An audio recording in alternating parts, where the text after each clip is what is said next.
ഇന്ന് ഞാൻ പഠിച്ചത് വിശുദ്ധ ഖുർആനിലെ രണ്ടാമത്തെ അധ്യായമായ സൂറത്തുൽ ബഖറയിലെ 120, 121, 122, 123 എന്നീ 4 വചനങ്ങളാണ്. ബിസ്മില്ലാഹിർ റഹ്മാനിർ റഹീം. വലൻ തർല അൻകൽ യഹൂദു വലൻ നസാറ ഹത്ത തത്തബിയ മില്ലത്തഹും കുൽ ഇന്ന ഹുദല്ലാഹി ഹുവൽ ഹുദ വല ഇൻ തബഅത അഹ്വാഅഹും ബഅദല്ലദീ ജാഅക മിനൽ ഇൽമി മാ ലക മിനല്ലാഹി മിൻ വലിയ്യിൻ വലാ നസീർ. യഹൂദർക്കോ ക്രിസ്ത്യാനികൾക്കോ നിന്നെക്കുറിച്ച് തൃപ്തി വരികയേ ഇല്ല, നീ അവരുടെ ആദർശം പിന്തുടരുന്നതുവരെ. പറയുക, അള്ളാഹുവിൻ്റെ മാർഗദർശനമാണ് യഥാർത്ഥ മാർഗദർശനം. നിനക്ക് അറിവ് വന്നു കിട്ടിയ ശേഷം അവരുടെ തന്നിഷ്ടങ്ങളെ നീ പിൻപറ്റിയാൽ അള്ളാഹുവിൽ നിന്ന് നിന്നെ രക്ഷിക്കാനോ സഹായിക്കാനോ ആരുമുണ്ടാവില്ല. അല്ലദീന ആതൈനാഹുമുൽ കിതാബ യത്ലൂനഹു ഹത്ത തിലാവത്തിഹി ഉലായിക യുഅ്മിനൂന ബിഹി വമൻ യക്ഫുർ ബിഹി ഫഉലായിക ഹുമുൽ ഖാസിറൂൻ. ആർക്ക് നാം ഗ്രന്ഥം നൽകിയോ അവരത് പാരായണം ചെയ്യേണ്ട മുറപ്രകാരം പാരായണം ചെയ്യുന്നു, അവരതിൽ വിശ്വസിക്കുന്നു. എന്നാൽ ആരതിൽ അവിശ്വസിക്കുന്നുവോ അവർ തന്നെയാണ് നഷ്ടം പറ്റിയവർ. യാ ബനി ഇസ്രായീലദ്കുറൂ നിയമത്തിയല്ലത്തി അൻഅംതു അലൈക്കും വ അന്നി ഫളൽതുക്കും അലൽ ആലമീൻ. ഇസ്രായേൽ സന്തതികളെ, ഞാൻ ചെയ്തു തന്ന അനുഗ്രഹവും ലോകരേക്കാൾ നിങ്ങളെ ഞാൻ ഉത്കൃഷ്ടരാക്കിയതും നിങ്ങൾ ഓർക്കുക. വത്തഖൂ യൗമൻ ലാ തജ്സീ നഫ്സുൻ അൻ നഫ്സിൻ ഷൈഅൻ വലാ യുഖ്ബലു മിൻഹാ അദ്ലുൻ വലാ തൻഫഉഹാ ശഫാഅത്തുൻ വലാ ഹും യുൻസറൂൻ. ഒരാൾക്കും മറ്റൊരാൾക്ക് വേണ്ടി ഒരു ഉപകാരവും ചെയ്യാൻ പറ്റാത്ത, ഒരാളിൽ നിന്നും ഒരു പ്രായശ്ചിത്തവും സ്വീകരിക്കപ്പെടാത്ത, ഒരാൾക്കും ഒരു ശുപാർശയും പ്രയോജനപ്പെടാത്ത, അവർക്ക് ഒരു സഹായവും ലഭിക്കാത്ത ഒരു ദിവസത്തെ, അതായത് ന്യായവിധിയുടെ ദിവസത്തെ നിങ്ങൾ സൂക്ഷിക്കുകയും ചെയ്യുക. ആശയപരമായ അസഹിഷ്ണുത എക്കാലത്തും മനുഷ്യർക്കിടയിൽ ശത്രുതയ്ക്കും വിഭാഗീയതയ്ക്കും നിമിത്തമായിട്ടുണ്ട്. അസഹിഷ്ണുത മതത്തിൻ്റെയോ രാഷ്ട്രീയത്തിൻ്റെയോ സംസ്കാരത്തിൻ്റെയോ സമ്പ്രദായത്തിൻ്റെയോ പേരിലുള്ളതാകാം. മിക്ക നാടുകളിലും ഭൂരിപക്ഷ സമുദായം ന്യൂനപക്ഷ സമുദായങ്ങളോട് അസഹിഷ്ണുത പുലർത്തുന്നു. പ്രബല രാഷ്ട്രീയ കക്ഷികൾ ചെറു കക്ഷികളോടും വെറുപ്പോ അവജ്ഞയോ കാണിക്കുന്നു. സ്വവർഗരതി ഒരു സമ്പ്രദായമായി സ്വീകരിച്ച ജനത സദാചാരനിഷ്ഠയുടെ വക്താവായ ലൂത്ത് നബി അലൈഹിസ്സലാമയെ ശക്തിയായി എതിർത്ത കാര്യം പല ഖുർആൻ സൂക്തങ്ങളിൽ പരാമർശിച്ചിട്ടുണ്ട്. ഇക്കാലത്തും ലൈംഗിക ഉദാരീകരണത്തിൻ്റെ വക്താക്കൾ ധാർമ്മിക പ്രതിബദ്ധത പുലർത്തുന്നവരെ വെറുപ്പോടെ വീക്ഷിക്കുന്നു. പ്രപഞ്ചനാഥൻ വ്യക്തമായ മാർഗദർശനം നൽകിയിട്ട് അതിൻ്റെ അടിസ്ഥാനത്തിൽ ഒരാൾ സത്യവിശ്വാസത്തെയും ധർമ്മനിഷ്ഠയെയും ഇഷ്ടപ്പെടുകയും അവിശ്വാസത്തെയും അധർമ്മത്തെയും വെറുക്കുകയും ചെയ്യുന്നുവെങ്കിൽ അത് ന്യായമായ നിലപാടാണ്. അള്ളാഹു ഇഷ്ടപ്പെടുന്നതെല്ലാം അവൻ്റെ ഉത്തമദാസന്മാർ ഇഷ്ടപ്പെടണം. അവൻ വെറുക്കുന്ന കാര്യങ്ങൾ അവർ വെറുക്കുകയും വേണം.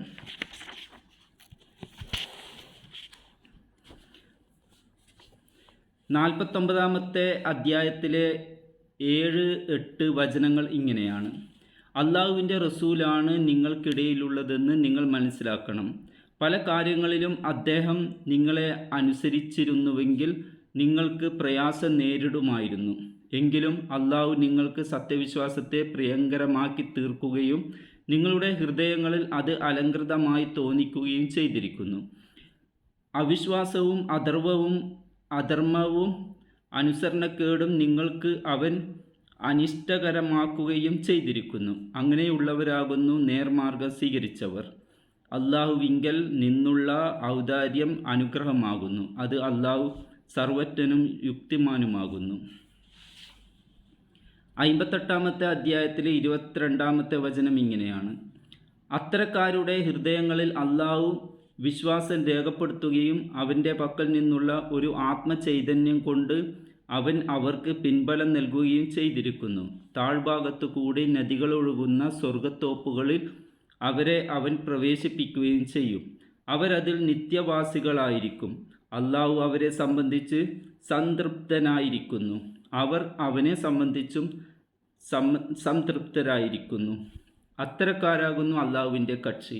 തീർച്ചയായും അള്ളാഹുവിൻ്റെ കക്ഷിയാണ് വിജയം പ്രാപിക്കുന്നവർ. ഇപ്രകാരം സത്യവിശ്വാസത്തെ തൃപ്തിപ്പെടാനും സത്യനിഷേധത്തെ വെറുക്കാനും തന്നെയാണ് മൂസ അലൈഹിസ്സലാം, ഈസ അലൈഹിസ്സലാം ഉൾപ്പെടെയുള്ള പൂർവ്വ പ്രവാചകന്മാർ അവരുടെ ജനതയെ പഠിപ്പിച്ചത്. അതിനാൽ കണിശമായ ഏകദൈവ വിശ്വാസം പ്രബോധനം ചെയ്ത മുഹമ്മദ് നബി സല്ലല്ലാഹു അലൈഹി വസല്ലമയെക്കുറിച്ച് സംതൃപ്തിയാണ് മൂസ നബി അലൈഹിസ്സലാമുടെ പൈതൃകം അവകാശപ്പെടുന്ന യഹൂദർക്കും ഈസാ നബി അലൈഹിസ്സലാമയുടെ സമുദായക്കാരായ ക്രിസ്ത്യാനികൾക്കും ഉണ്ടാകേണ്ടിയിരുന്നത്. എന്നാൽ അതിന് വിപരീതമായി മുഹമ്മദ് നബി സല്ലല്ലാഹു അലൈഹി വസല്ലമയോട് ശിഷ്യന്മാരോടും വിരോധം വെച്ച് പുലർത്തുകയാണ് ഈ രണ്ട് സമുദായക്കാരും ചെയ്തത്. അവർ സത്യവിശ്വാസത്തിൽ നിന്ന് വ്യതിചലിച്ച് സാമുദായിക മതത്തിൻ്റെ വാക്താക്കളാവുകയും അതിൻ്റെ പേരിൽ അസഹിഷ്ണുത പുലർത്തുകയും ചെയ്തതാണ് ഇതിനു കാരണം. മില്ല എന്ന പദത്തിന് ആദർശം എന്നാണ് അർത്ഥം. അന്യൂനമായ ദൈവവിശ്വാസവും അള്ളാഹുവിന് ജീവിതം സമർപ്പിക്കലുമാണ് പ്രവാചകന്മാർ പഠിപ്പിച്ച ആദർശം. എന്നാൽ പിൽക്കാലത്ത് അവരുടെ സമുദായങ്ങൾക്ക് ആദർശ വ്യതിയാനം ബാധിച്ചപ്പോൾ പ്രവാചകന്മാർ പഠിപ്പിച്ച ആദർശത്തെ അവർ വെറുക്കുകയും തന്നിഷ്ടപ്രകാരം ആദർശത്തിന് നൽകിയ ഭാഷ്യം മറ്റുള്ളവരെ ഒക്കെ സ്വീകരിക്കണമെന്ന് ശഠിക്കുകയും ചെയ്തു. 14-ാമത്തെ അധ്യായത്തിലെ 13-ാമത്തെ വചനം ഇങ്ങനെയാണ്: തങ്ങളിലേക്ക് നിയുക്തരായ ദൈവദൂതന്മാരോട് വിശ്വാസികൾ പറഞ്ഞു, ഞങ്ങളുടെ നാട്ടിൽ നിന്ന് നിങ്ങളെ ഞങ്ങൾ പുറത്താക്കുക തന്നെ ചെയ്യും. അല്ലാത്ത പക്ഷം നിങ്ങൾ ഞങ്ങളുടെ ആദർശത്തിലേക്ക് തിരിച്ചു വന്നേ തീരൂ. അപ്പോൾ ആ ദൂതന്മാർക്ക് അവരുടെ രക്ഷിതാവ് ബോധനം നൽകി, തീർച്ചയായും നാം ആ അക്രമികളെ നശിപ്പിക്കുക തന്നെ ചെയ്യും. 7-ാമത്തെ അധ്യായത്തിലെ 88-ാമത്തെ വചനം ഇങ്ങനെയാണ്: അദ്ദേഹത്തിൻ്റെ ജനതയിലേക്ക് അഹങ്കാരികളായ പ്രമാണിമാർ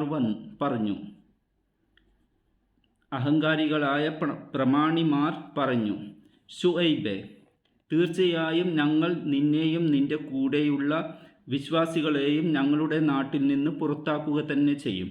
അല്ലെങ്കിൽ നിങ്ങൾ ഞങ്ങളുടെ ആദർശത്തിൽ മടങ്ങി വരിക തന്നെ വേണം.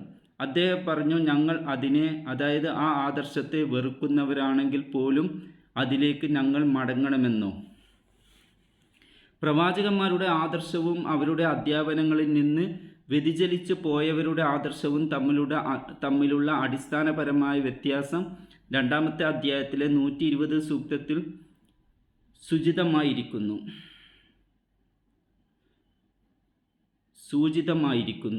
പ്രവാചകന്മാരുടെ ആദർശത്തിൻ്റെ ആധാരം അള്ളാഹുവിങ്കൽ നിന്ന് ലഭിച്ച സന്മാർഗദർശനമാണ്. വ്യതിചലിച്ചവർ ആദർശമെന്ന് പറയുന്നതിൻ്റെ അടിസ്ഥാനം അവരുടെ സ്വന്തം ഹിതം അഥവാ തന്നിഷ്ടം മാത്രമാണ്.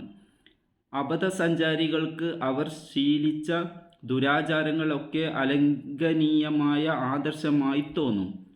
അങ്ങനെയാണ് സോതോംകാർക്ക് സ്വവർഗരതിയും മദിയൻകാർക്ക് അളവിലും തൂക്കത്തിലും കമ്മി വരുത്തലും ആദർശത്തിൻ്റെ പരിവേഷമുള്ള നടപടികളായി തോന്നിയത്.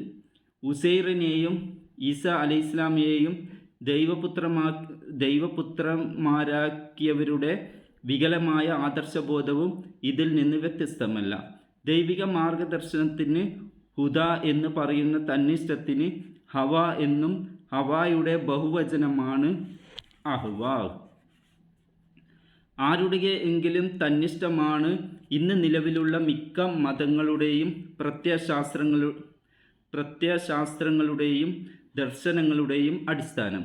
അവയെ അനുധാവനം ചെയ്യാൻ പ്രകോപനങ്ങളുടെയും സമ്മർദ്ദമുണ്ടാകും. അതിന് വഴങ്ങാതെ നിശ്ചയദാർഢ്യത്തോടെ സത്യസന്മാർഗത്തിൽ ഉറച്ചു നിൽക്കാനാണ് പ്രവാചകന്മാരോടും സത്യപ്രബോധകന്മാരോടും അള്ളാഹു കൽപ്പിച്ചത്. ദുഷ്ശക്തികളുടെ ഹിതത്തിനും സ്വന്തം ദേഹച്ചയ്ക്കും വശംവദരായാൽ സത്യമാർഗത്തിൽ നിന്ന് ബഹുദൂരം അകന്നു പോവാൻ ഇടയാകും.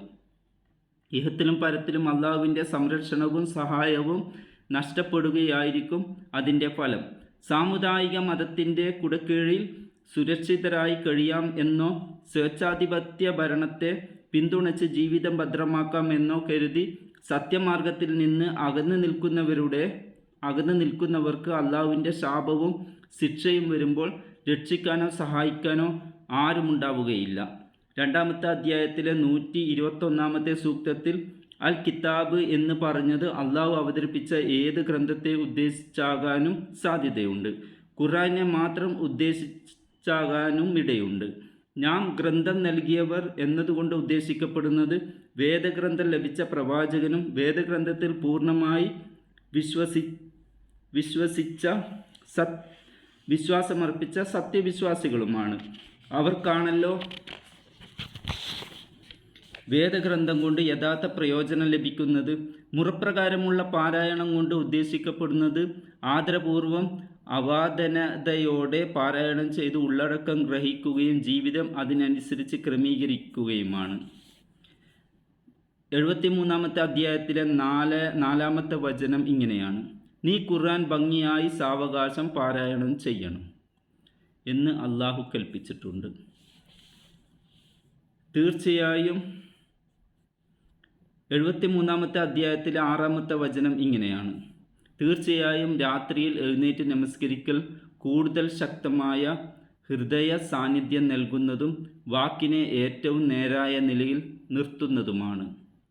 ഖുർആൻ പാരായണം അർത്ഥമറിയാതെയോ അർത്ഥം അറിയുമെങ്കിലും സാന്നിധ്യമില്ലാതെയോ ആയാൽ മുറപ്രകാരമുള്ള പാരായണമാവില്ലെന്ന് ഇതിൽ നിന്ന് മനസ്സിലാക്കാം.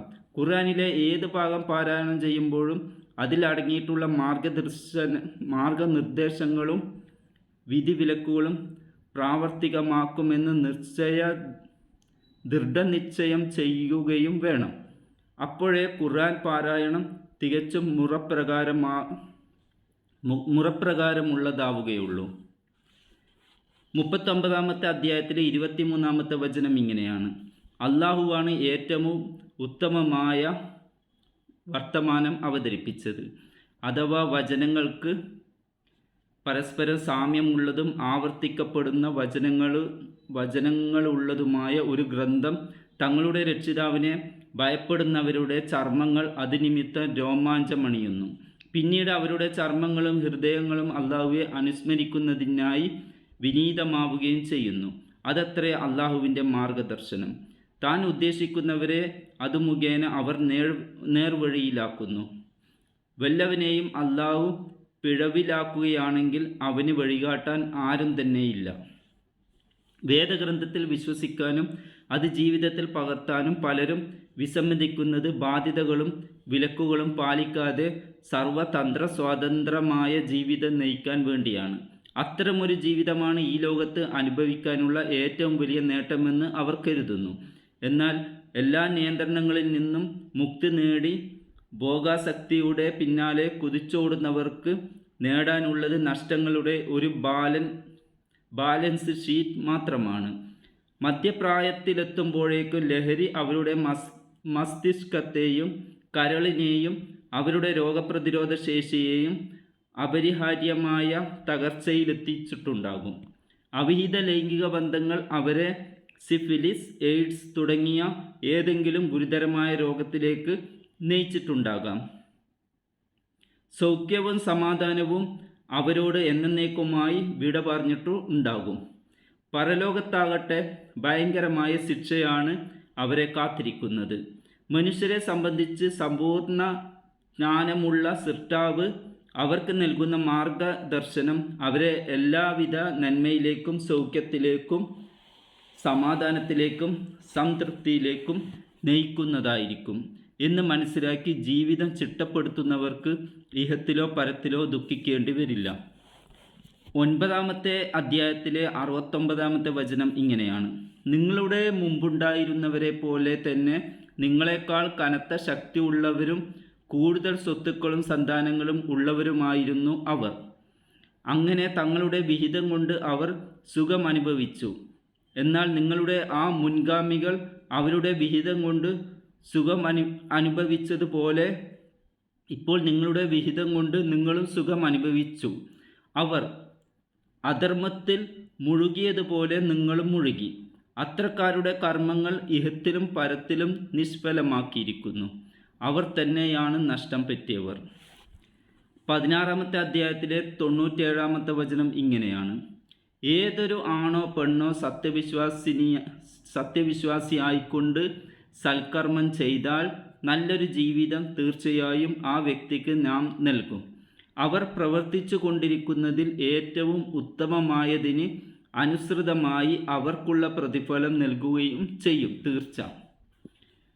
89-ാമത്തെ അധ്യായത്തിലെ 27 മുതൽ 30 വരെയുള്ള വചനം ഇങ്ങനെയാണ്: ഹേ സമാധാനമടഞ്ഞ ആത്മാവേ, നീ എൻ്റെ രക്ഷിതാവിങ്കലേക്ക് തൃപ്തിപ്പെട്ടുകൊണ്ടും തൃപ്തി നേടിക്കൊണ്ടും മടങ്ങിക്കൊള്ളുക. എന്നിട്ട് എൻ്റെ ദാസന്മാരുടെ കൂട്ടത്തിൽ പ്രവേശിച്ചു കൊള്ളുക, എൻ്റെ സ്വർഗത്തിൽ പ്രവേശിച്ചു കൊള്ളുക. 47-ാം സൂക്തത്തിൽ ആവർത്തനമാണ് 122-ാം സൂക്തം. 48-ാം സൂക്തവും 123-ാം സൂക്തവും തമ്മിൽ നേരിയ വ്യത്യാസമേ ഉള്ളൂ. ഇസ്രായേലർക്ക് അള്ളാഹു നൽകിയ അനുഗ്രഹങ്ങളെയും ഉത്കർഷത്തെയും സംബന്ധിച്ച് അവരെ ഓർമ്മിപ്പിക്കുകയും ന്യായവിധിയുടെ നാളിനെ സൂക്ഷിക്കാൻ അവർക്ക് ആഹ്വാനം നൽകുകയും ചെയ്തുകൊണ്ടാണ് തുടർന്നുള്ള സൂക്തങ്ങളിൽ അവരുടെ മാർഗഭ്രംശത്തെയും ആദർശ വ്യതിയാനത്തെയും സംബന്ധിച്ച് വിവരിച്ചത്. 47-48 സൂക്തങ്ങളിൽ പറഞ്ഞ കാര്യങ്ങൾ ആവർത്തിച്ച് ഓർമ്മിപ്പിച്ചും കൊണ്ടാണ് 122-123 സൂക്തങ്ങളിലൂടെ ഇസ്രായേലരുടെയും ഇസ്മായേലരുടെയും പൂർവ്വപിതാവായ ഇബ്രാഹിം നബി അലൈഹിസ്സലാമയുടെ ആദർശത്തെയും പ്രവർത്തനങ്ങളെയും സംബന്ധിച്ച് വിശകലനത്തിലേക്ക് നീങ്ങുന്നത്. ഏത് വിഷയത്തിലേക്ക് ശ്രദ്ധ തിരിക്കുമ്പോഴും അള്ളാഹുവിൻ്റെ അനുഗ്രഹങ്ങൾ ഓർമ്മിപ്പിക്കുകയും ന്യായവിധി നാളിനെ സൂക്ഷിക്കാൻ ആജ്ഞാപിക്കുകയും ചെയ്യുന്നതിൻ്റെ പ്രസക്തി വ്യക്തമാണ്. സത്യവിശ്വാസത്തിൽ നിന്ന് വ്യതിചലിക്കാനുള്ള ഏത് നീക്കമുണ്ടാകുമ്പോഴും വിശ്വാസികളുടെ മനസ്സുകളെ സത്യത്തിൽ ഉറപ്പിച്ചു നിർത്താൻ സഹായകമായ 2 കാര്യങ്ങളാണ് ദിവ്യാനുഗ്രഹങ്ങളെ സംബന്ധിച്ച് സ്മരണയും പരലോക ചിന്തയും. 16-ാമത്തെ അധ്യായത്തിലെ 53-54 വചനം ഇങ്ങനെയാണ്: നിങ്ങളിൽ അനുഗ്രഹമായി എന്തുണ്ടെങ്കിലും അത് അള്ളാഹുവിൽ നിന്നുള്ളതാണ്. പിന്നെ നിങ്ങൾക്ക് കഷ്ടത ബാധിച്ചാൽ അവങ്കലേക്ക് തന്നെയാണ് നിങ്ങൾ മുറവിളി കൂട്ടി ചെല്ലുന്നത്. അനന്തരം നിങ്ങളിൽ നിന്ന് അവൻ കഷ്ടത നീക്കി തന്നാൽ നിങ്ങളിൽ ഒരു വിഭാഗമത തങ്ങളുടെ രക്ഷിതാവിനോട് പങ്കാളികളെ ചേർക്കുന്നു. 31-ാമത്തെ അധ്യായത്തിലെ 33-ാമത്തെ വചനം ഇങ്ങനെയാണ്: മനുഷ്യരെ, നിങ്ങൾ നിങ്ങളുടെ രക്ഷിതാവിനെ സൂക്ഷിക്കുക. ഒരു പിതാവും തൻ്റെ സന്താനത്തിന് പ്രയോജനം ചെയ്യാത്ത, ഒരു സന്തതിയും തൻ്റെ പിതാവിന് ഒട്ടും പ്രയോജനപ്പെടാത്ത ഒരു ദിവസത്തെ നിങ്ങൾ ഭയപ്പെടുകയും ചെയ്യുക. തീർച്ചയായും അള്ളാഹുവിൻ്റെ വാഗ്ദാനം സത്യമാകുന്നു. അതിനാൽ ഐഹിക ജീവിതം നിങ്ങളെ വഞ്ചിക്കാതിരിക്കട്ടെ. പരമവഞ്ചകനായ പിശാചും അള്ളാഹുവിൻ്റെ കാര്യത്തിൽ നിങ്ങളെ വഞ്ചിക്കാതിരിക്കട്ടെ.